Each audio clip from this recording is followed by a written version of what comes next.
با سلام خدمت بینندگان گرامی. آموزش امروز باز کردن استارت پژو داریم.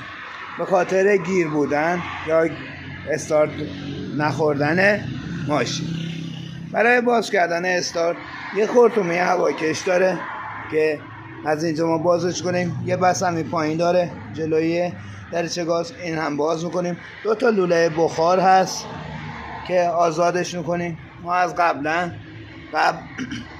بسش رو باز کردیم، خرطومه هواکش رو کاملا بر میداریم.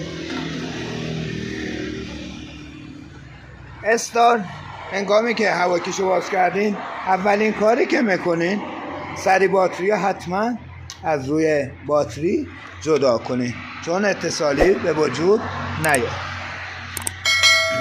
استارت 3 عدد پیچ داره که آلن 8 میگیره. یکیشون این میشه، یکیشون هم این پیچه زیر این لوله که با آلن 8 باز میشن. یکی همین پایین تره، اینجا دقیقا میشه.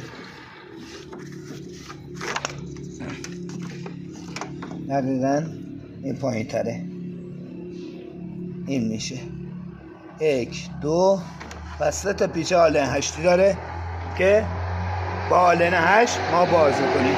بریم این 3 تا پیچ رو باز کنیم و بقیه اجزای استارت رو بگم که به راحتی بتونین باز کنیم. 3 عدد پیچ استارت ها ما باز کردیم، 1 2 و یکی همین پایین تره زیر این جنته که ما باز کردیم.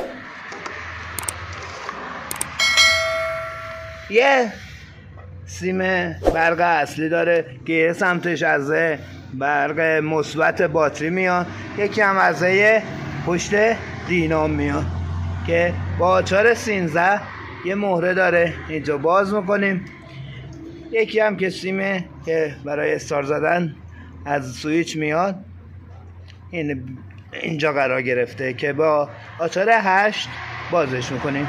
بریم این مهره‌ای که 13 میخوره، آچار 13 میخوره بازش کنیم. این هم اینجاست، آچار 8 میخوره. هر 2 تا مهره را باز کنیم. هر 2 تا مهره را باز کردیم، سیما رو جدا میکنیم.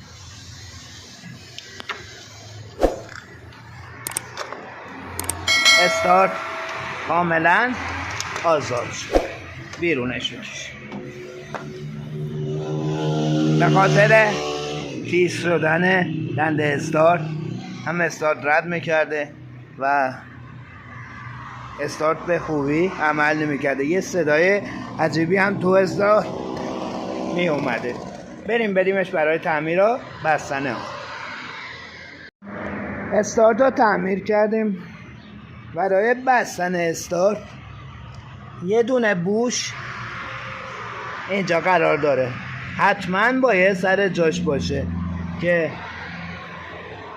وسط استارت، پیچ وسط استارت قرار میگیره.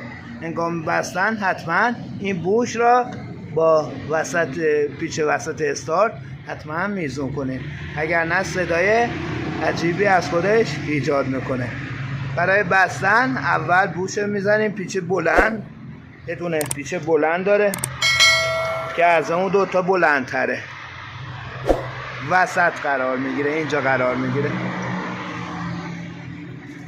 پس این هم از آموزش باز کردن استارت و نکات مهمی که برای باز و بسته آن براتون توضیح دادم. امیدوارم از این آموزش خوشتون اومده باشه. ما را در این کانال همراهی و حمایت کنید. از مشترک شدن شما تشکر فراوانی داریم. با حمایت شما آموزش‌های بهتری برای شما ارائه می‌دهیم. امیدوارم از همراهی شما